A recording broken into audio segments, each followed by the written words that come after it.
السلام علیکم ورحمۃ اللہ وبرکاتہ۔ الحمد للہ رب العالمین والصلاة والسلام علی سید المرسلین، اما بعد فاعوذ باللہ من الشیطان الرجیم، بسم اللہ الرحمن الرحیم۔ برادران عزیز و معزز خواتین، آج کی اس نشست میں سورۃ ہود کی آیت نمبر 13، 14 اور 15 کا ترجمہ و تفسیر پیش کرنے کی سعادت حاصل کی جائے گی۔ ام یقولون افترا قل فأتوا بعشر سور مثله مفتریات وادعوا من استطعتم من دون اللہ ان کنتم صادقین۔ ام یقولون افترا قل فأتوا بعشر سور مثله مفتریات وادعوا من استطعتم من دون اللہ ان کنتم صادقین۔ فإن لم يستجيبوا لكم فاعلموا أنما أنزل بعلم الله وأن لا إله إلا هو فهل أنتم مسلمون؟ من كان يريد الحياة الدنيا وزينتها نوفِ إليهم أعمالهم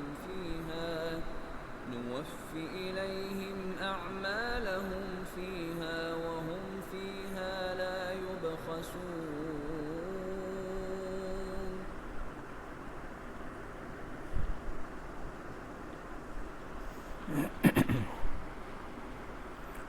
کیا یہ کہتے ہیں یہ قرآن نبی نے خود ہی بنا لیا ہے؟ تم فرماؤ اگر یہ بات ہے تو تم بھی ایسی بنائی ہوئی 10 صورتیں لے آؤ، اور اگر تم سچے ہو تو اللہ کے سوا جو مل سکے سب کو بلا لو۔ کیا یہ کہتے ہیں، یعنی کیا کفار مکہ قرآن کریم کے بارے میں یہ کہتے ہیں کہ محمد مصطفیٰ صلی اللہ علیہ وسلم نے یہ قرآن خود ہی بنا لیا ہے؟ اے حبیب صلی اللہ علیہ وسلم، آپ ان سے فرما دیں کہ اگر یہ بات ہے تو تم بھی ایسی بنائی ہوئی 10 صورتیں لے آؤ، کیونکہ انسان اگر ایسا کلام بنا سکتا ہے تو اس کے مثل بنانا تمہاری طاقت سے باہر نہ ہوگا۔ تم بھی عربی ہو، فصیح و بلیغ ہو، کوشش کرو اگر تم اس بات میں سچے ہو کہ یہ کلام انسان کا بنایا ہوا ہے تو اللہ عز و جل کے سوا جو مل سکیں سب کو اپنی مدد کے لیے بلا لو۔ قرآن مجید نے اپنی مثل کلام بنا کر پیش کرنے کا چیلنج 4 طرح سے دیا ہے۔ ایک، پورے قرآن کی مثل لانے کا چیلنج دیا، چنانچہ سورہ بنی اسرائیل میں ہے، تم فرماؤ اگر آدمی اور جن سب اس بات پر متفق ہو جائیں کہ اس قرآن کی مانند لے آئیں تو اس کا مثل نہ لا سکیں گے، اگرچہ ان میں ایک دوسرے کا مددگار ہو۔ نمبر 2، 10 صورتوں کی مثل لانے کا چیلنج دیا، جیسا کہ اس تفسیر میں آیت کی تفسیر میں ہے۔ اور نمبر 3، ایک صورت کی مثل لانے کا چیلنج دیا، چنانچہ سورہ بقرہ میں ہے، اور اگر تمہیں اس کتاب کے بارے میں کوئی شک ہو جو ہم نے اپنے خاص بندے پر نازل کی ہے تو تم اس جیسی ایک صورت بنا لاؤ اور اللہ کے علاوہ اپنے سب مددگاروں کو بلا لو اگر تم سچے ہو۔ اور سورۃ یونس میں فرمایا کیا وہ کہتے ہیں کہ اس نبی نے اسے خود ہی بنا لیا ہے؟ تم فرماؤ تو تم بھی اس جیسی کوئی ایک صورت لے آؤ، اللہ کے سوا جو تمہیں مل سکیں سب کو بلا لو اگر تم سچے ہو۔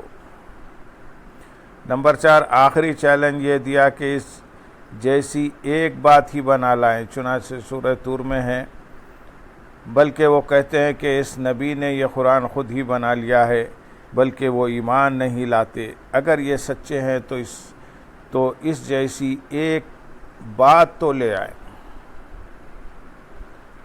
آیت نمبر 14 میں ارشاد ہے، تو اگر وہ تمہاری اس بات کا جواب نہ دے سکیں تو سمجھ لو کہ وہ اللہ کے علم ہی سے اتارا گیا ہے، اور جان لو کہ اس کے سوا کوئی معبود نہیں، تو کیا اب تم مانو گے؟ تو اے مسلمانوں، اگر وہ تمہاری اس بات کا جواب نہ دے سکیں، اس آیت کی ایک تفسیر یہ ہے کہ اے مسلمانوں، اگر کفار تمہارے اس چیلنج کا جواب نہ دے سکے اور 10 صورتوں کی مثل پیش کرنے سے عاجز رہے تو تم اپنے اس علم پر ثابت قدم رہو کہ قرآن اللہ عز و جل کا ہی کلام ہے، اور جان لو کہ اللہ عز و جل کے سوا کوئی معبود نہیں، تو کیا اب تم مانو گے اور یقین رکھو گے کہ یہ اللہ عز و جل کی طرف سے ہے؟ مطلب یہ کہ اعجاز قرآن دیکھ لینے کے بعد ایمان و اسلام پر ثابت رہو۔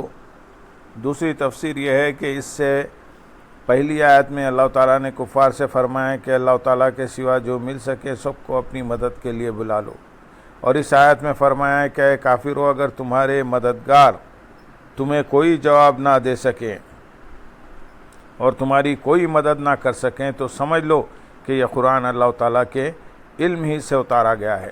کسی نے اللہ تعالیٰ پر جھوٹ نہیں باندھا، بلکہ اللہ تعالیٰ نے ہی اپنے حبیب صلی اللہ علیہ وسلم پر اسے نازل فرمایا ہے، اور جان لو کہ جس اللہ تعالیٰ نے قرآن نازل فرمایا ہے وہی عبادت کے لائق ہے، اور جن بتوں کو تم پوجتے ہو وہ عبادت کے لائق ہرگز نہیں، تو کیا تم اسلام قبول کرو گے اور اخلاص کے ساتھ اللہ تعالیٰ کی عبادت کرو گے؟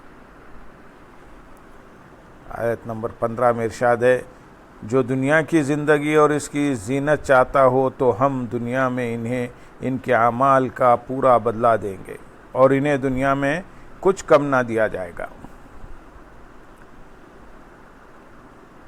جو دنیا کی زندگی اور اس کی زینت چاہتا ہو، اس آیت کا خلاصہ یہ ہے کہ جو اپنے نیک اعمال سے دنیا کی زندگی اور اس کی زینت چاہتا ہو اور اپنی کم ہمتی سے آخرت پر نظر نہ رکھتا ہو تو ہم انہیں ان کے اعمال کا پورا بدلہ دیں گے، اور جو اعمال انہوں نے طلب دنیا کے لیے کیے ہیں ان کا اجر صحت و دولت و وسعت رزق اور کثرت اولاد وغیرہ سے دنیا ہی میں پورا کر دیں گے، اور طلب دنیا کے لیے کیے ہوئے اعمال کے اجر میں کمی نہ کریں گے، بلکہ ان اعمال کا پورا اور کامل اجر دیں گے۔ اس آیت سے معلوم ہوا کہ جو لوگ دنیا کی طلب اور اس کی زیب و زینت اور آرائش پانے کی خاطر نیک اعمال کرتے ہیں، انہیں ان اعمال کا بدلہ دنیا میں ہی مختلف انداز سے دے دیا جاتا ہے، اور آخرت میں ان کا کوئی حصہ باقی نہیں رہتا۔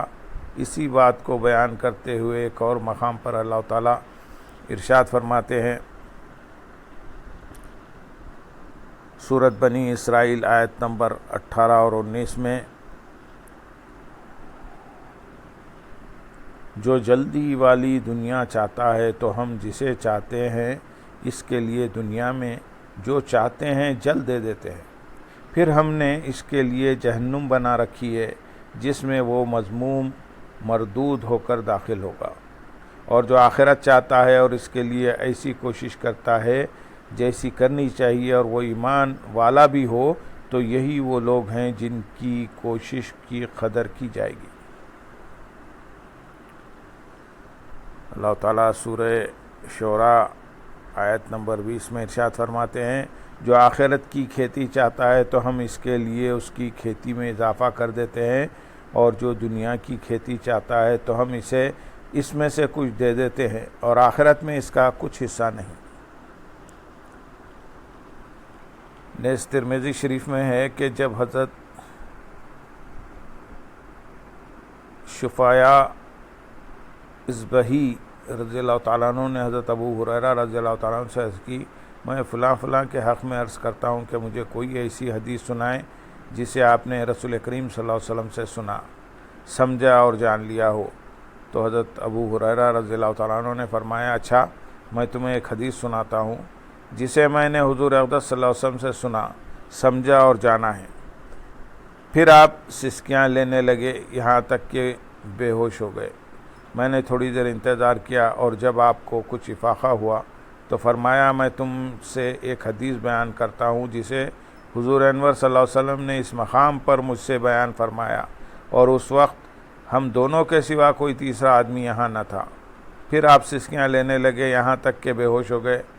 جب ہوش آیا تو منہ صاف کر کے فرمایا، میں تم سے ایک حدیث بیان کرتا ہوں جسے نبی کریم صلی اللہ علیہ وسلم نے اس مقام پر مجھ سے بیان فرمایا، اور اس وقت یہاں ہم دونوں کے سوا اور کوئی نہیں تھا۔ پھر آپ سسکیاں لینے لگے یہاں تک کہ بے ہوش ہو کر منہ کے بل جھک گئے۔ میں نے کافی دیر تک آپ کا سہارا دیا، اور جب ہوش آیا تو فرمایا، رسول اللہ صلی اللہ علیہ وسلم نے مجھ سے ارشاد فرمایا، جب قیامت کا دن ہوگا تو اللہ تعالیٰ بندوں کی طرف متوجہ ہوگا تاکہ ان کے درمیان فیصلہ فرمائے۔ اس وقت تمام امتیں گھٹنوں کے بل بیٹھی ہوں گی، اور سب سے پہلے 3 آدمیوں کو بلایا جائے گا، ایک جس نے قرآن یاد کیا ہوگا، اور دوسرا جو اللہ تعالیٰ کے راستے میں قتل کیا گیا ہوگا، اور تیسرا زیادہ مالدار شخص۔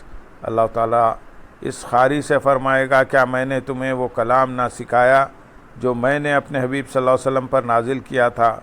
وہ عرض کرے گا، ہاں یا رب۔ اللہ تعالیٰ فرمائے گا، تو نے اپنے علم کے مطابق کیا عمل کیا؟ وہ عرض کرے گا، میں رات دن اس کی تلاوت کرتا رہا۔ اللہ تعالیٰ فرمائے گا، تو نے جھوٹ کہا، اور فرشتے بھی کہیں گے کہ تو جھوٹا ہے۔ اللہ تعالیٰ فرمائے گا، تو تلاوت قرآن سے یہ چاہتا تھا کہ کہاں جائے فلاں قاری ہے، تو وہ مجھے کہہ دیا گیا، تو چلا جا، آج کے دن ہمارے پاس تیرے لیے کوئی شے نہیں۔ پھر دولت مند کو لایا جائے گا، اور اس سے اللہ تعالیٰ فرمائے گا، کیا میں نے تجھے مال میں اتنی وسعت نہ دی کہ تجھے کسی کا محتاج نہ رکھا؟ وہ عرض کرے گا، ہاں یا رب تعالیٰ۔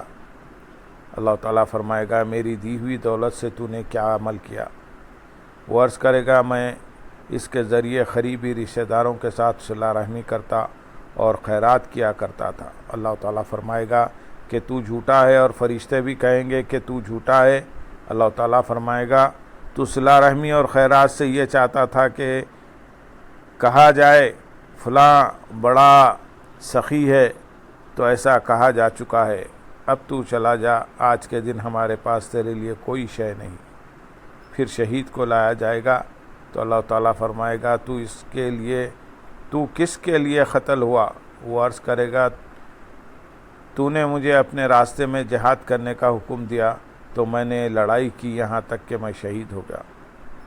اللہ تعالیٰ اس سے فرمائے گا، تو جھوٹا ہے، اور فرشتے بھی کہیں گے کہ تو جھوٹا ہے۔ اللہ تعالیٰ فرمائے گا، تیری جہاد کرنے سے نیت یہ تھی کہ لوگ کہیں فلاں بڑا بہادر ہے، تو یہ بات کہہ دی گئی، یعنی دنیا میں کہہ دی گئی، اور تو چلا جا، آج کے دن ہمارے پاس تیرے لیے کوئی شے نہیں۔ حضرت ابو ہریرہ رضی اللہ تعالیٰ عنہ فرماتے ہیں، پھر رسول اللہ صلی اللہ علیہ وسلم نے میرے زانوں پر اپنا دست اقدس مارتے ہوئے فرمایا، ہے ابو ہریرہ رضی اللہ تعالیٰ عنہ، اللہ تعالیٰ کی مخلوق میں سب سے پہلے انہی 3 آدمیوں کے ذریعے جہنم کو بھڑکایا جائے گا۔ یہی حدیث جب حضرت امیر معاویہ کے سامنے بیان کی گئی تو آپ نے فرمایا، ان تینوں کا یہ حشر ہے تو باقی لوگوں کا کیا حال ہوگا؟ پھر آپ بہت روئے، یہاں تک کہ لوگوں نے خیال کیا کہ آپ جان دے دیں گے۔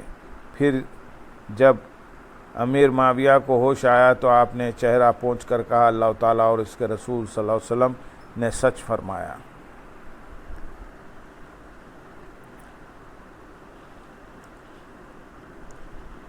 جو دنیا کی زندگی اور اس کی زینت چاہتا ہو تو ہم دنیا میں انہیں ان کے اعمال کا پورا بدلہ دے دیں گے، اور انہیں دنیا میں کچھ کم نہ دیا جائے گا۔ یہ وہ لوگ ہیں جن کے لیے آخرت میں آگ کے سوا کچھ نہیں، اور دنیا میں جو کچھ انہوں نے کیا وہ سب برباد ہو گیا، اور ان کے اعمال باطل ہیں۔ اللہ تعالی ہمیں اپنی رضا کے لیے نیک اعمال کرنے کی توفیق عطا فرمائے اور ان کے ذریعے دنیا طلب کرنے سے محفوظ فرمائے، آمین یا رب العالمین۔ اللہم صلی علی سیدنا محمد وعلی آل سیدنا محمد وبارک وسلم، وآخر دعوانا ان الحمدللہ رب العالمین۔